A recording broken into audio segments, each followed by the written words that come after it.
Ya, masih bersama dengan Luhut Binsar Panjaitan, Menko Kemaritiman.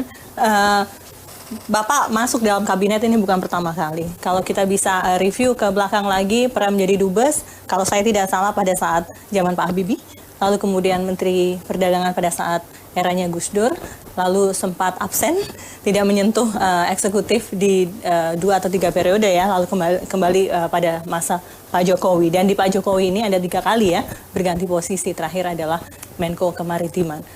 Anda dianggap orang paling kuat, bahkan dikatakan RI 1,5.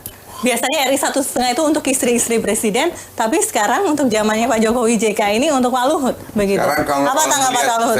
Kalau lihat hidup saya nggak ada, saya pernah persepsikan diri saya powerful. Anda lihat aja saya kemana pergi sama istri saya, duaan aja paling ada 1 ikut ajudan. Nggak pernah. Dan saya tidak pernah merasa itu. Kalau katanya kalau dalam bilik catur ini seorang Luhut bisa mengganti A menjadi B, bisa mengeluarkan A, begitu memasukkan C, begitu. Nggak pernah, saya nggak pernah. Dan beberapa partai politik cukup Anda. Enggak. Ya rasa urusan dia. Saya nggak pernah melakukan, nggak pernah, betul-betul. Saya kan udah nggak muda juga. Tapi bagaimana hubungan Anda dengan Pak Jokowi, Pak Luhut? Ya, saya profesional aja, teman lama, hubungan baik, saya hormat beliau belum berubah. Saya lihat dari apa yang saya kenal 10 tahun lalu. Nggak pernah yang berubah itu, cuma satu saya selalu joke itu. Apa itu? Dulu kalau beliau datang, beliau nunggu saya di kantor saya. Sekarang saya nunggu beliau. Begitu ya. Dunia berputar ya Pak Luhut. Ya itulah hidup. Jadi tidak ada masalah saya lihat sih. Beliau masih orang baik, orang sederhana, suami istri, anak. Jadi gimana? Karena sudah dekat sejak 10 tahun yang lalu, akhirnya kerap kali masukan dari Luhut Binsar cukup diterima oleh Pak Jokowi dan mengesampingkan masukan dari yang lain. Sebenarnya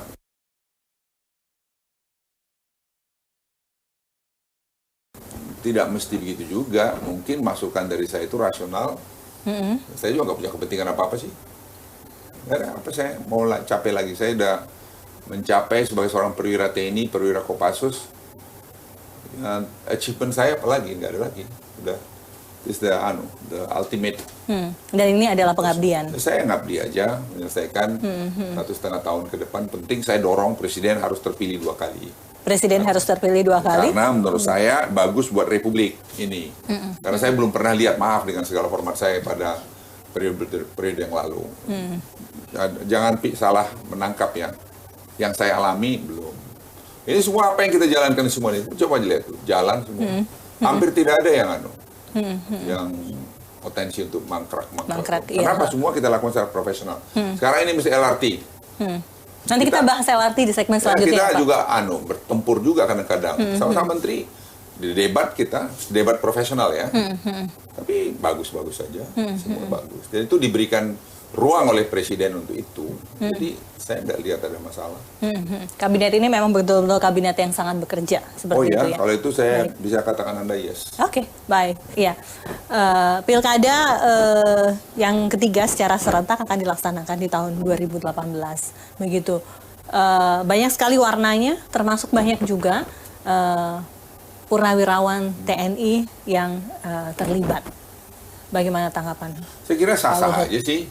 Ya kan dulu juga banyak tentara atau polisi yang jadi pejabat, gubernur, bupati dan segala macam. Masa prosesnya aja dilakukan dengan benar. Itu kan bagian dari demokrasi dan dia resign, mundur dari jabatan ketentaranya. Ada yang mengatakan harusnya ada limitasi waktu setelah dia pensiun atau kemudian pensiun dini seperti itu, ada limitasi waktu 1 atau 2 tahun. Kan KPU aja yang buat itu. Mereka yang maju itu kan ikuti peraturan yang nggak ada dia ikut.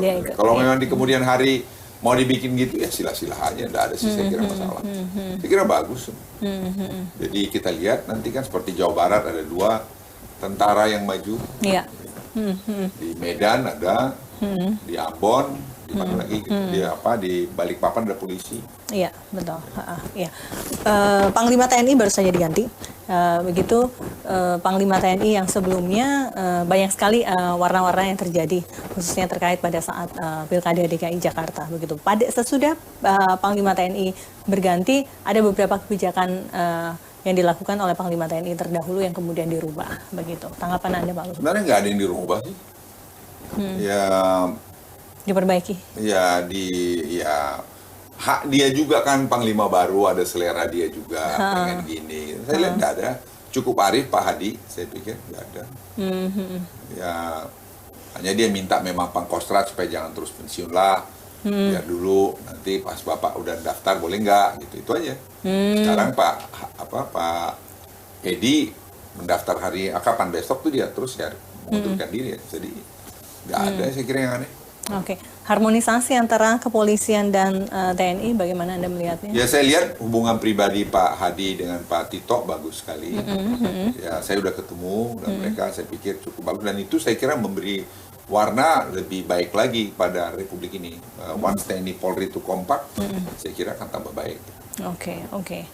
Di 2019 nanti ada pemilu serentak Pak, Pilpres dan Pileg begitu. Dan menuju ke arah sana ini pastinya akan banyak terjadi gejolak-gejolak begitu, termasuk beberapa dinamika politik yang terjadi di internal partai politik. Tanggapan Anda Pak? Saya kira bagus-bagus saja. Sampai sekarang ini kan kalau kita lihat jujur ya Presiden Joko Widodo kan paling jauh di atas ya, susah untuk menandingi kalau saya, kecuali ada blunder yang dibuat, tapi menurut saya sih enggak lah. Susah. Jadi ya kita lihat aja perjalanan waktu kan tinggal 8 bulan. Kan Agustus sudah menentukan calon. Oh ya, betul. Tanggal 20 Agustus. Tinggal 8 bulan, tanggal 20 bulan 8. 21 udah diumumkan. Jadi nggak banyak waktu. Jadi sebenarnya ya kita tunggu aja kalau semua berjalan dengan bagus. Ya kan theoretically cuma ada 2 calon nanti. Karena dengan 20% threshold itu, presidential threshold, tidak memungkinkan ada banyak calon. Hampir tidak mungkin ada 3. Bisa saja sih. Tapi menurut saya cuma 2. Kalau jadi 2, takut saya jangan sampai cuma 1. Itu dia. Ada juga yang menggadang-gadang Pak Jokowi kenapa tidak berdua saja dengan Pak Prabowo? Ya, saya kira terlalu early untuk melakukan itu. Pak Jokowi saya kira akan pada waktu yang tepat akan membuat keputusan sendiri. Saya paham beliau melihat dengan jernih, dan beliau sekarang masih sangat fokus pada tugasnya. Hari ini kemarin masih dari Pulau Rote, Kupang Rote, selalu jalan setiap hari ya. Jadi ini kapan lagi mau pergi lagi kemana? Keliling ke daerah-daerah. Karena itu komitmen beliau dulu. Saya ingat betul itu. Sebelum masuk saya akan banyak keliling gitu. Makin dekat pada makin banyak keliling, karena banyak sekali ini masalah surat-surat sertifikat tanah itu kan super penting. Tahun lalu kita bagi 5,2 juta. Itu nggak pernah terjadi sejarah Republik ini. Selalu melampaui target ya. Selalu. BPN juga mengapresiasi hal itu. Pak Sofian Jalil itu mau 7 atau 9 juta lagi. Total dia mau sampai tahun 2019 mungkin 30 berapa? Saya lupa angka. Pokoknya unbelievable angka itu. Itu rakyat itu punya kepastian hidup. Karena dia punya surat tanah, bisa dijaminkan, bisa disimpan. Tapi Presiden nih berkali-kali ngingetin, kamu jangan sembarang-sembarang memang kolateralkan ini, jaminkan nanti itu kamu enak-enak, atau kamu nggak bisa bayar, habis lagi. Iya. Kita break lagi, Pak Luhut, kita akan kembali sesaat lagi.